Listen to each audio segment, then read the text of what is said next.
It is time for Great News. This is a podcast that Mike Catherwood and I do every Monday and Thursday, and it's basically a way to highlight good people being good, most of the time to strangers.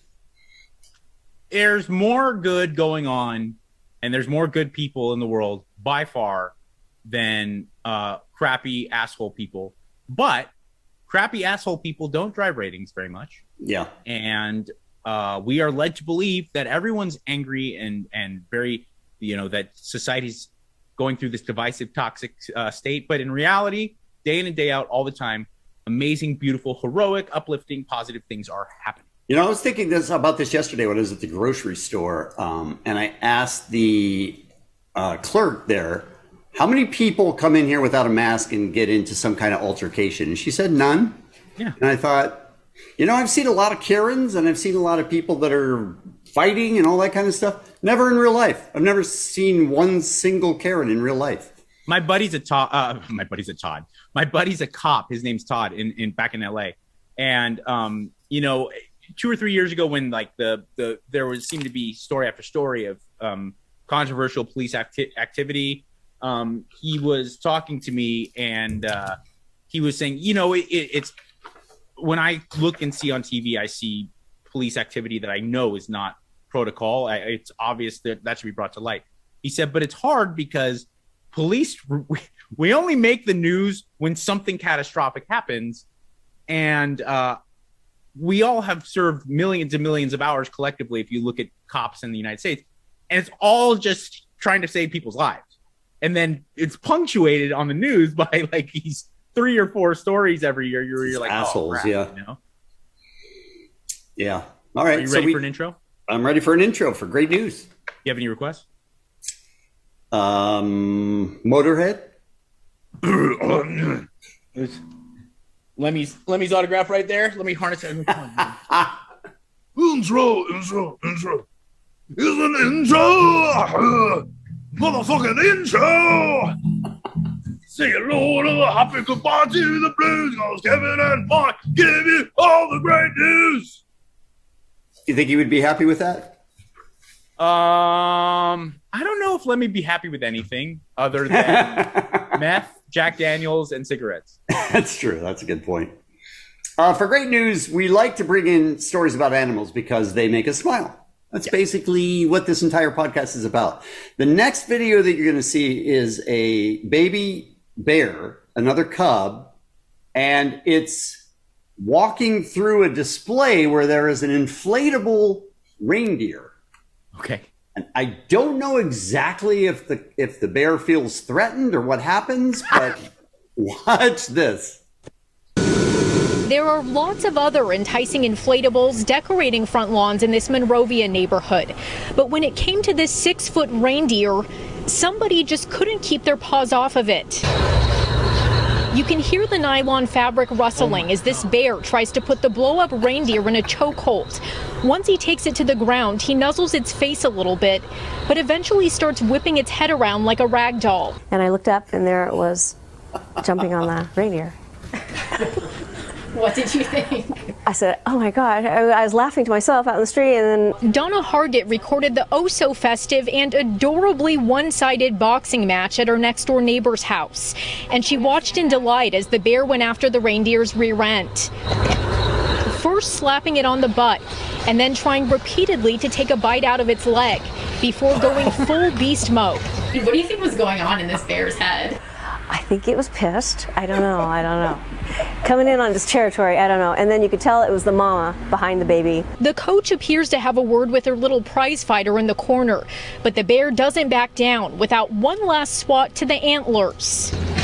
Wolf reindeer one, bears nothing. We see these two around all the time. They're troubled. And this is far from the first time Donna's witnessed bear shenanigans in this foothill community that borders the San Gabriel Mountains. She says she's had bears come right inside her home. Through the window one time, because there's scratches on the wall.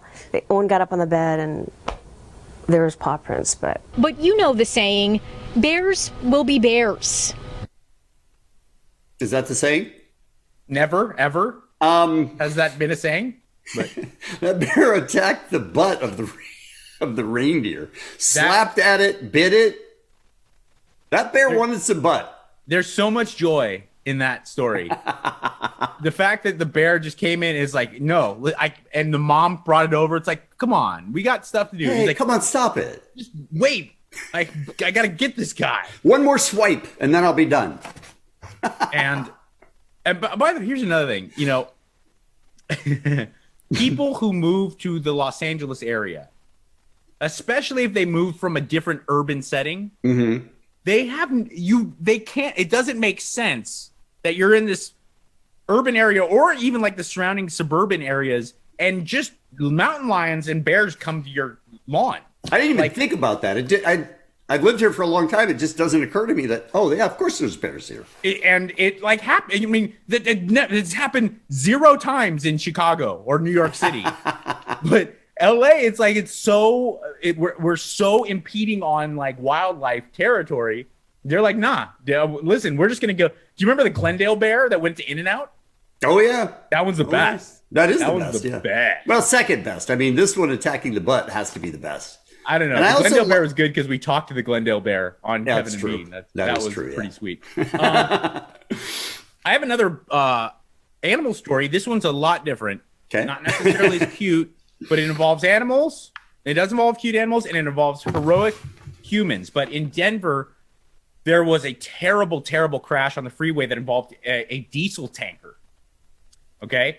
Diesel tanker went kaput. I mean, talking major leak, everything. It's a disaster. Right. So they're trying to make sure that everyone's safe. They notice some ducks got like overwhelmed by a tidal wave of diesel. Okay, check out some of these pictures. It was really crazy. I mean, it was, icy roads, boom, diesel tanker. So the firemen, who never cease to amaze me at how amazing and how brave they are, firefighters. I agree. They get to work on these ducks, and they save the duck's life by washing them. Check it out.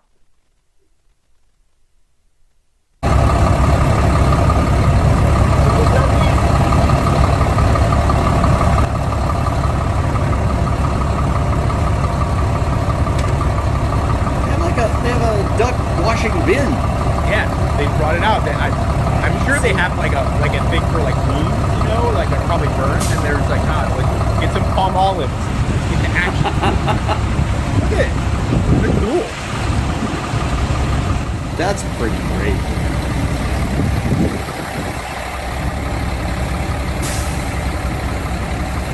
The duck is trying to figure out, like, what? I don't even know what oil is. What is happening now? Right now.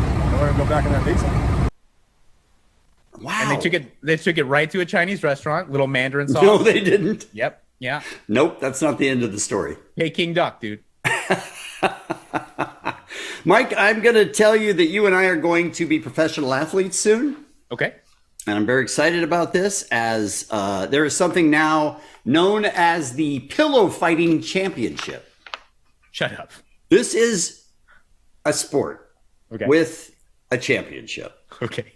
Watch this. The Pillow Fighting Championships are now heading to the big leagues, with the alternative sport set to hold its first live pay-per-view event in Florida at the beginning of next year. The CEO of PFC says you won't see any feathers flying, though. Rather, they use specifically designed pillows for the fights. It's also a great watch if you're a little bit squeamish when it comes to blood, with the CEO celebrating the fact that no one gets hurt. Then again, I haven't started yet. Looks like I have some training to do. Oh, yeah. Listen, all right, we need to talk about one thing first before we talk about pillow fighting. Yes. That bitch wants to pillow fight with me. She's going to be in for a whole different world of hurt, because I couldn't she even would take you down. She would I take could not you even down. concentrate on that story. Who is that newscaster? She is scorching hot. I am not positive, but it is on CNN. I've never seen her before. Same. Holy maybe it's an overseas CNN, like a Europe or something. She is the go-to news network for my heart. That's for sure. It's not your heart that you're feeling. I have an amazing pillow fight story. This is totally inside. This was not broadcast. This is inside baseball or inside MMA, actually. So Oregon is well known as one of the great like meccas for wrestling. Right. And that is where Chael Sonnen, Chael P. Sonnen, greatest of all time, he comes from West Linn, Oregon, much like my father. And he Did your father wrestle? No, my dad was a boxer and a basketball. Dwight was a boxer? Yes, and his dad, Dwight Sr., was the high school basketball coach at West Linn High School, the alumni of Oh my God. Chael P. Sonnen. So anyway, so Oregon's well known for, like Ohio, everyone has, these spots where wrestling's huge. Oregon's one of them. They have a wrestling camp there, okay? That like a sleepaway camp, and all the best wrestlers go to it. Right. And this came from another kid who went there. This isn't from Chael, but they would get, they're wrestlers, so they're all rowdy and they're violent dudes. Right. At night, they would have pillow fights, in their bunks, and Chael dumped out all the fucking filling and put shoes. He put like 4 pairs of shoes and just started knocking dudes out. That's fantastic. I mean, look, I like the promise that no one's going to get hurt in the pillow fighting, but by the way, somebody needs to get hurt. Easier said than done. I'm not letting like Israel Adesanya hit me with a pillow. Like someone who can really crack. Well, like I mean, I don't think anyone who can really crack is in the pillow fighting championship. Maybe you're right, but if you look, like, let's say you were a former professional baseball player, even like AA, AAA. If you were a pitcher, you could wing that thing. You could wreck someone if you have that like fast switch. You could crack. But you would take a fall for that anchor. You would just take a dive. Yeah, no, I do professional. I'd be in the PFC. That's our future, my friend. The PFC. I wonder if they have tag teams. I wonder if they have tag teams. That would be great. Oh, they totally should do tag teams. Yeah. All right. So, Kevin. Yes. When your daughters were young, did they make you go to their pretend salon or their pretend grocery store or pretend? Okay. So, me too. This dad goes to his daughter's pretend restaurant and left a review. He left a Yelp review, and check it out. Look at this picture and look at this story.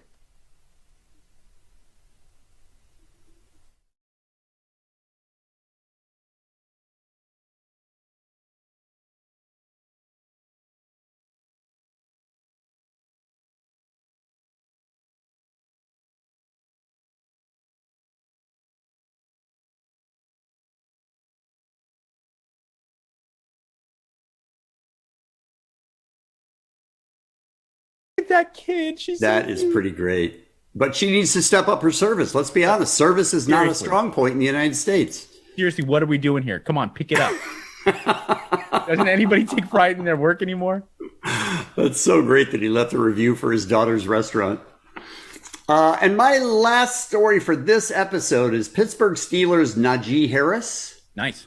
He won the championship with Alabama, and then he got drafted into the NFL.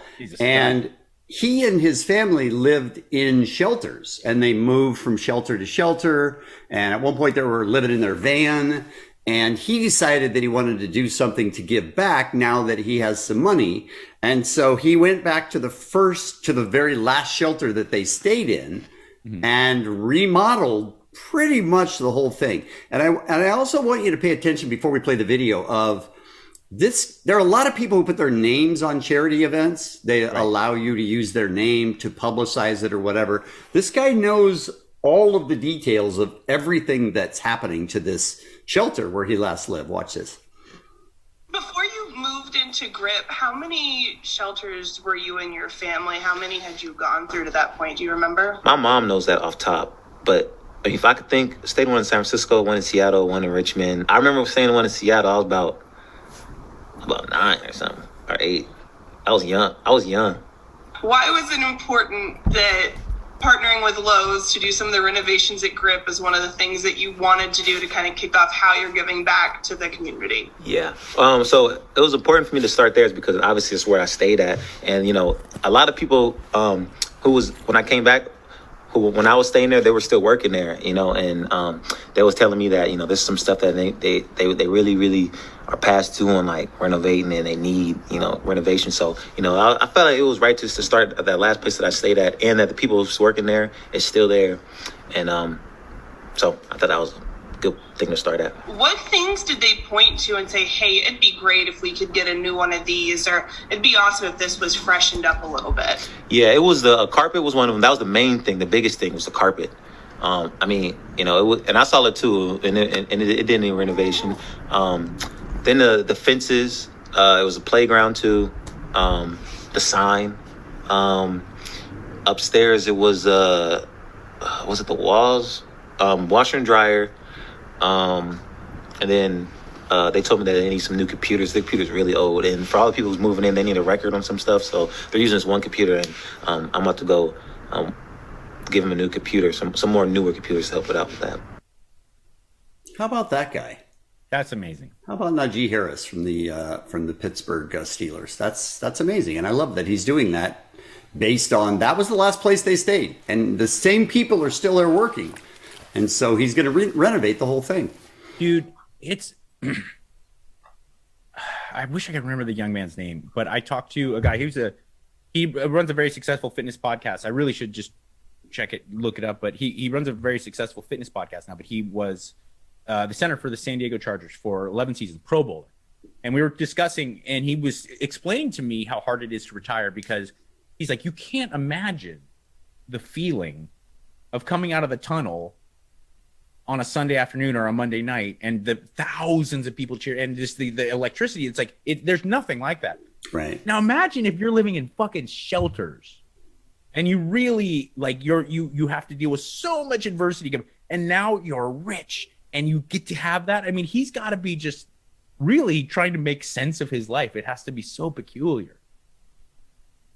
And he's doing it by giving back, which I think is just really amazing. I mean, and I can only try to like picture what it might, but to think like if you were so poor that you were living in shelters with your family, you get money. Do you think, I mean, I would assume your first take isn't like, well, let me think of ways to give this away. Well, because you and I are not good people.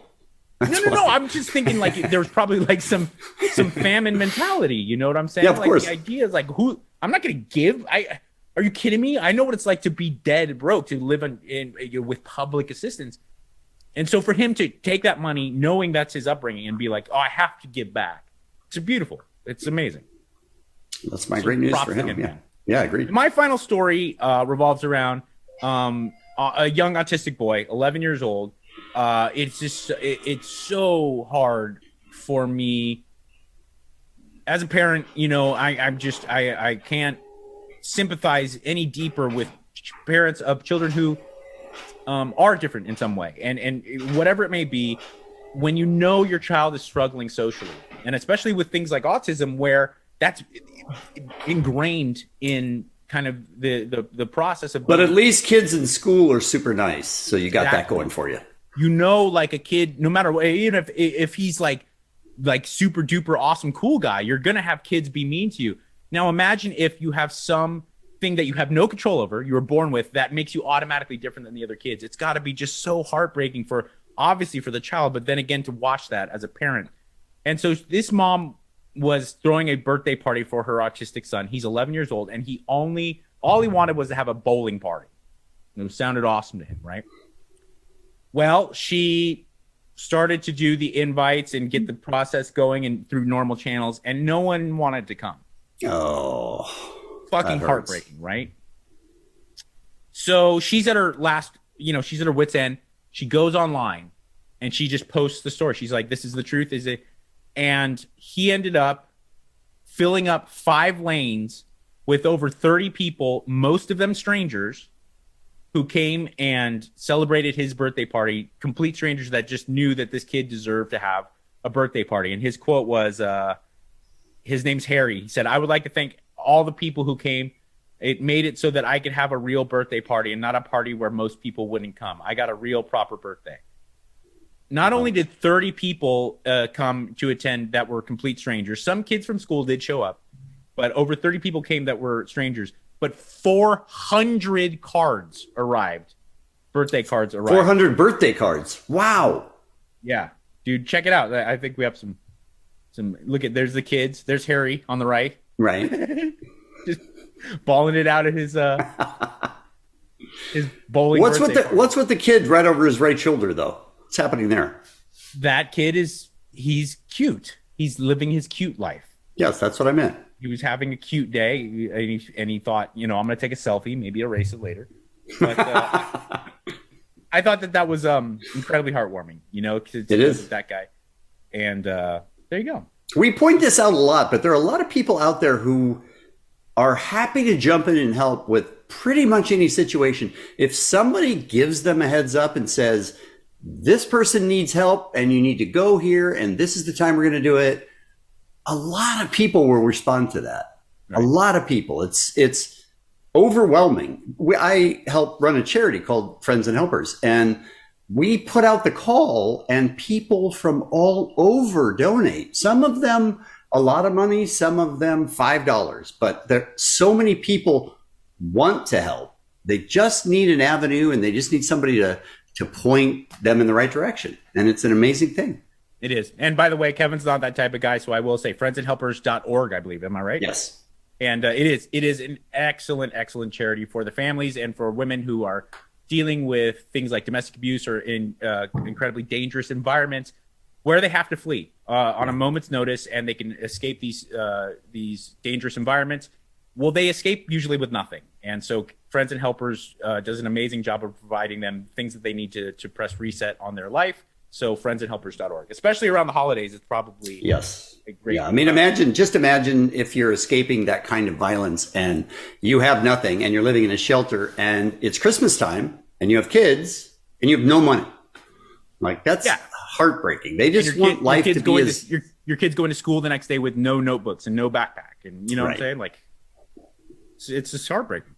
But yes, and Kevin has for a long time been doing an amazing job with Friends and Helpers. Friendsandhelpers.org. I'm just the beautiful spokesmodel. That's how I like to refer to myself. No, you are. I don't do the work. You're the Vanna White. Right. I don't do the work. I'm not Pat Sajak. Don't get that wrong.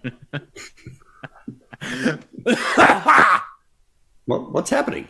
Outro! Oh. You know what I'm talking about, bro. Say hello and a happy goodbye to the blues, because Kevin and Mike just gave you all the great news.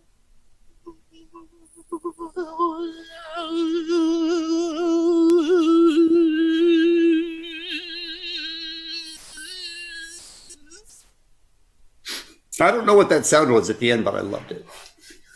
I loved it.